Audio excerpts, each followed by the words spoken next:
Prashant sir, നമുക്കറിയാം നമ്മുടെ മുഖ്യമന്ത്രി പിണറായി വിജയൻ 80 വയസ്സിന്റെ നിറവിലാണ്. ആ, മുഖ്യമന്ത്രി പിണറായി വിജയൻ എന്ന പേര് കേൾക്കുമ്പോൾ തന്നെ പലതരത്തിലുള്ള വിമർശനങ്ങളാണ് പലരും ഉന്നയിക്കാറ്. പക്ഷെ എന്റെ ഒരു ചോദ്യം എന്ന് പറയുന്നത്, നാളെ ഫ്യൂച്ചറിൽ ഒരു പക്ഷേ കേരളത്തിലെ ഏറ്റവും മികച്ച മുഖ്യമന്ത്രിമാരുടെ ഒരു ലിസ്റ്റ് എടുക്കുമ്പോൾ മുഖ്യമന്ത്രി പിണറായി വിജയന്റെ തട്ട് താണു തന്നെ ഇരിക്കില്ലേ എന്നുള്ളത്. തീർച്ചയായിട്ടും ഇപ്പൊ തന്നെ പലപ്പോഴും നമ്മൾ പരിശോധിച്ചിട്ടുണ്ട്. പലരുടെയും പേര്, ഇപ്പൊ വി ഡി സതീശന്റെ പേര്, കെ സി വേണുഗോപാലിന്റെ പേര്, രമേശ് ചെന്നിത്തലയുടെ പേര്, അല്ലെങ്കിൽ ബി ജെ പിയുടെ രാജീവ് ചന്ദ്രശേഖരന്റെ പേര്, അല്ലെങ്കിൽ മുരളീധരന്റെ പേര്, ഈ പേരുകളെല്ലാം നോക്കിയിട്ട് ഒരു സർവേ നടത്തി കഴിഞ്ഞാൽ ഇപ്പോൾ നോക്കിയാലും പിണറായി വിജയൻ ആയിരിക്കും മുന്നിൽ നിൽക്കുന്നത്. അതിനകത്ത് ഒരു 50% പുറത്ത് പിണറായി വിജയൻ പിന്തുണയുള്ള ആൾക്കാരുണ്ടാവും.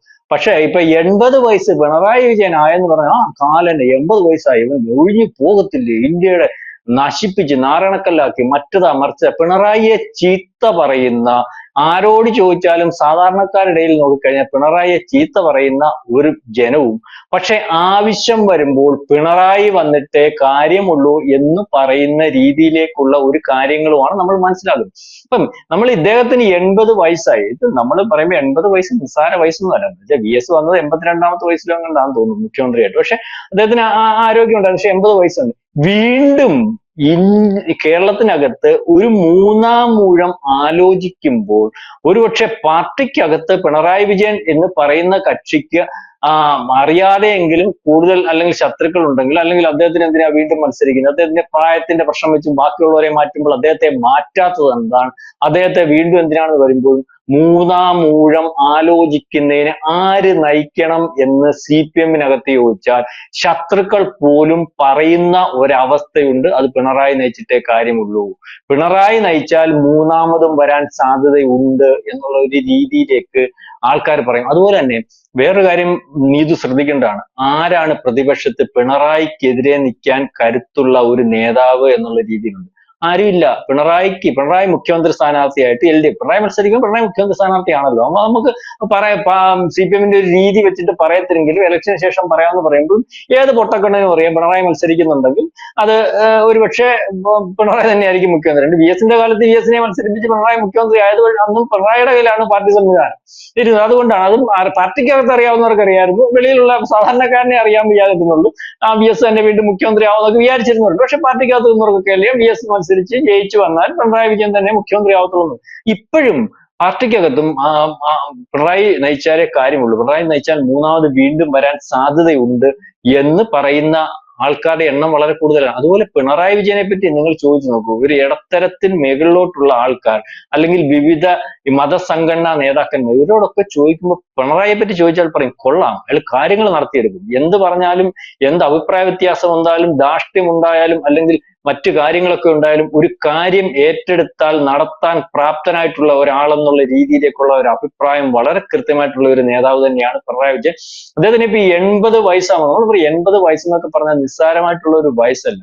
രാവിലെ ഇറങ്ങി, മാത്രമല്ല ആ മനുഷ്യന് അസുഖമുണ്ട്, പ്രോസ്റ്റേറ്റ് ക്യാൻസർ ഉള്ള മനുഷ്യനാണ്. ഇതിനെയെല്ലാം അതിജീവിച്ച് മണിക്കൂറുകളോളം പ്രസംഗിച്ച് പത്രസമ്മേളനങ്ങൾ നടത്തി, അല്ലെങ്കിൽ വിവിധ രീതിയിലൊക്കെയുള്ള കാര്യങ്ങൾ നടത്തി, വളരെ കൃത്യതയോടുകൂടി പറയുന്ന കാര്യങ്ങൾ, അതിനി എന്ത് എതിർപ്പ് വന്നാലും, ഏത് മാധ്യമ വിചാരണ നടത്തിയാലും, എന്ത് കാര്യം നടത്തിയാലും അത് നടത്തിക്കൊണ്ട് പോകുന്ന ഒരവസ്ഥയുണ്ട്. അത് നമ്മൾ എന്തെല്ലാം പ്രശ്നങ്ങൾ പിണറായി വിജയന്റെ പൊളിറ്റിക്കൽ സെക്രട്ടറി, പ്രിൻസിപ്പൽ സെക്രട്ടറി, അഴിമതിക്കാരൻ, രാജ്യദ്രോഹി, അകത്ത് കടന്നവൻ, മകളുടെ പേരിൽ അഴിമതി, എന്തെല്ലാം അഴിമതി വന്നു നോക്കുകയും ഈ കേരളത്തിലെ വളരെ വലിയ പ്രമുഖരായ, അല്ലെങ്കിൽ ഇന്ത്യയിലെ വലിയ സംസ്ഥാനത്തിലെയും പ്രമുഖരായിട്ടുള്ള ആൾക്കാർ, ആപ്പിന്റെ നേതാവ്, അല്ലെങ്കിൽ ഈ പറയുന്ന കവിത, വലിയ പ്രമുഖരെല്ലാം അകത്ത് കിടക്കുമ്പോൾ ഇപ്പോഴും ഈ ആരോപണത്തിനപ്പുറം പിണറായി വിജയൻ എന്ന് പറയുന്ന ആൾക്കെതിരെ വ്യക്തമായിട്ട് അഴിമതി ആരോപണമല്ലാതെ തെളിയിക്കാൻ പറ്റുന്ന ഒരു സാധ്യതയില്ല. അതായത് പിണറായി എന്ന് പറയുന്ന ആളിനെ നമ്മൾ പരിശോധിക്കുമ്പോൾ, അദ്ദേഹം ഒരു 70കളിൽ MLA ആകുമ്പോൾ, അതിനുശേഷം ഇങ്ങോട്ട് ഇന്ന് വരെയുള്ള കരിയർ നോക്കുമ്പോൾ അദ്ദേഹത്തിന് എതിരെ നിൽക്കുന്ന മാധ്യമങ്ങളും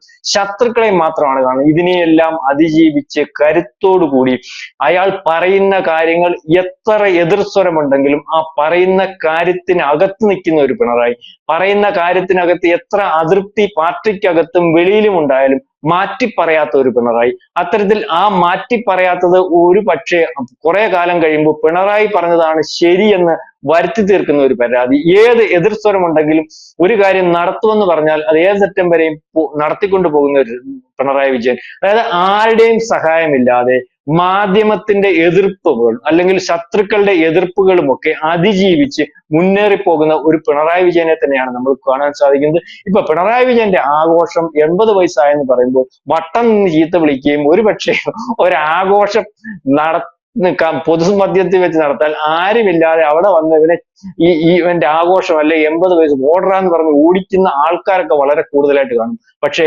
അണ്ടിയോടടുക്കുമ്പോഴാണ് മാങ്ങയുടെ പുളി അറിയുന്നതെന്ന് പറഞ്ഞാൽ കാര്യത്തോടടുക്കുമ്പോൾ ആര് വേണം എന്ന് ചോദിച്ചാൽ അത് പിണറായി വിജയൻ മാത്രം മതി എന്ന് പറയുന്ന ഒരു രീതിയും ഒരു കാര്യങ്ങളും ഒക്കെയാണ് നമുക്ക് കാണുവാൻ സാധിക്കുന്നത്. ഏതായാലും നമുക്ക് പിണറായി വിജയനകത്ത് കാണുന്ന ഒരു കാര്യം, മോദിക്കകത്ത് കാണുന്ന ഒരു കാര്യം എന്ന് പറഞ്ഞാൽ ഒരു കാര്യം നടപ്പിലാക്കും എന്ന് പറഞ്ഞാൽ അവർ നടപ്പാക്കിയിരിക്കും. അതിന് എതിർസ്വരങ്ങളോ അല്ലെങ്കിൽ മറ്റു കാര്യങ്ങളോ അവർക്ക് വിഷയമല്ല. അവർ വിചാരിക്കുന്ന കാര്യങ്ങൾ നടപ്പാക്കിയെടുക്കുന്നതിന് ഏതറ്റം വരെ പോവുകയും അങ്ങനെ ചെയ്യുന്നത് അല്ലെങ്കിൽ ആ വിചാരിച്ച കാര്യങ്ങൾ തന്നെയാണ് ശരിയെന്ന് നാളെ കാലത്തെ ജനങ്ങളോട് പറയിപ്പിക്കുന്നതിന് പ്രാപ്തമായിട്ടുള്ളതും കരുത്തുള്ളതുമായിട്ടുള്ള ഒരു നേതാവിന്റെ ലിസ്റ്റിൽ തന്നെ പിണറായി വിജയനെ നമുക്ക് കാണേണ്ടി വരും. അദ്ദേഹത്തിന് 80 വയസ്സായി, നമ്മുടെ മുഖ്യമന്ത്രിയാണ്. അദ്ദേഹത്തിന് 80 വയസ്സിൽ അദ്ദേഹത്തിന് പിറന്നാൾ ആശംസകൾ നമ്മൾക്ക് ഈ സമയത്ത് നേരാം.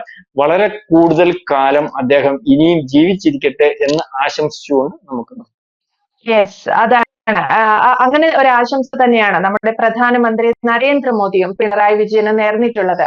ആയുരാരോഗ്യ സൗഖ്യത്തോടെ ഇരിക്കട്ടെ, ഒപ്പം ദീർഘായുസ് പ്രാർത്ഥിക്കുന്നുവെന്ന് പ്രധാനമന്ത്രി നരേന്ദ്രമോദി പറഞ്ഞതുപോലെ നമുക്കും പ്രാർത്ഥിക്കാം. എന്തായാലും പ്രശാന്ത് സാർ സൂചിപ്പിച്ച മറ്റൊരു കാര്യം, കേരളത്തിലെ കരുത്തുറ്റ മുഖ്യമന്ത്രിമാരുടെ ലിസ്റ്റ് എടുത്തു നോക്കുമ്പോൾ മുഖ്യമന്ത്രി പിണറായി വിജയൻ എന്ന പേര് ഏറ്റവും മുൻപന്തിയിൽ തന്നെയായിരിക്കും. ഒരു കാര്യം ചെയ്യണമെന്ന് തീരുമാനിച്ചുറച്ചാൽ അത് പ്രതിപക്ഷ പാർട്ടികളുടെ ആയാലും കേന്ദ്ര സർക്കാരിന്റെ പോലും വിമർശനം പലപ്പോഴും മുഖ്യമന്ത്രി പിണറായി വിജയൻ നേരിടേണ്ടി വന്നിട്ടുണ്ട് എന്നുള്ളതാണ്. പക്ഷെ കൃത്യമായി അദ്ദേഹം എന്താണോ മനസ്സിൽ കണ്ടത് അത് ആദ്യം പാർട്ടിയിൽ അവതരിപ്പിക്കുന്നു, ശേഷം ബന്ധപ്പെട്ട വകുപ്പുകൾക്ക് അതിന്റെ രേഖകൾ അല്ലെങ്കിൽ ഫയലുകൾ കൈമാറുന്നു, ഉടൻ തന്നെ ഒരു തീരുമാനം ഉണ്ടാക്കാൻ പറയുന്നു, അതിശക്തമായ രീതിയിൽ പ്രതിപക്ഷ വിമർശനങ്ങളെ അത് നടപ്പിലാക്കിയെടുക്കുന്ന ദൃഢനിശ്ചയത്തോടെയുള്ള ഒരു ഭരണം. പൊതുവെ പ്രശാന്ത് സാർ സൂചിപ്പിച്ച മറ്റൊരു കാര്യം, ഏറ്റവും ശ്രദ്ധിക്കേണ്ടിയിരുന്ന ഒരു കാര്യം, പ്രധാനമന്ത്രി നരേന്ദ്രമോദിക്കും മുഖ്യമന്ത്രി പിണറായി വിജയനും ഉള്ളത് ഇത്തരം കാര്യങ്ങൾ നടപ്പിലാക്കിയെടുക്കുന്നതിൽ ഒരേ മനസ്സാണ് എന്നതാണ്. കാരണം പ്രതിപക്ഷ പാർട്ടികളുടെ ഇവർ പൊതുവെ വകവയ്ക്കാറില്ല. അങ്ങനെ വെച്ച് നോക്കുമ്പോൾ കേരളത്തിൽ ഇത്രയും നാളുണ്ടായിരുന്ന മുഖ്യമന്ത്രിമാരിൽ ഈ 80ാമത്തെ വയസ്സിലും ഇത്രയേറെ ആരോഗ്യസ്ഥിതി മോശമായ ഒരു മുഖ്യമന്ത്രി ഉണ്ടായിരുന്നില്ല. പലതവണ അദ്ദേഹം അമേരിക്കയിലൊക്കെ ചികിത്സയ്ക്ക് പോയ കാര്യങ്ങളൊക്കെ നമുക്കറിയാം. അതിൽ പോലും വിമർശനങ്ങൾ ഉണ്ടായിരുന്നു. നമ്മൾ അടക്കമുള്ള മാധ്യമങ്ങൾ പല ആവർത്തി വിമർശിച്ചിട്ടുണ്ട്. അതൊരു പക്ഷെ ഒരു രാഷ്ട്രീയത്തിന്റെ ഭാഗം എന്ന് തന്നെ നമുക്ക് വിശദീകരിക്കാം. എങ്കിൽ പോലും വിമർശിച്ചിട്ടുണ്ട്. അതിൽ നിന്നൊക്കെ ഇത്തരം വിമർശനങ്ങൾക്കൊക്കെ അതീതനായി കേരളത്തിൽ വ്യക്തമായി അല്ലെങ്കിൽ ഒരു ഭരണാധികാരി എങ്ങനെയായിരിക്കണം എന്ന് പലപ്പോഴായി കാണിച്ചു തന്നിട്ടുള്ള ഒരു വ്യക്തി കൂടിയാണ് മുഖ്യമന്ത്രി പിണറായി വിജയൻ.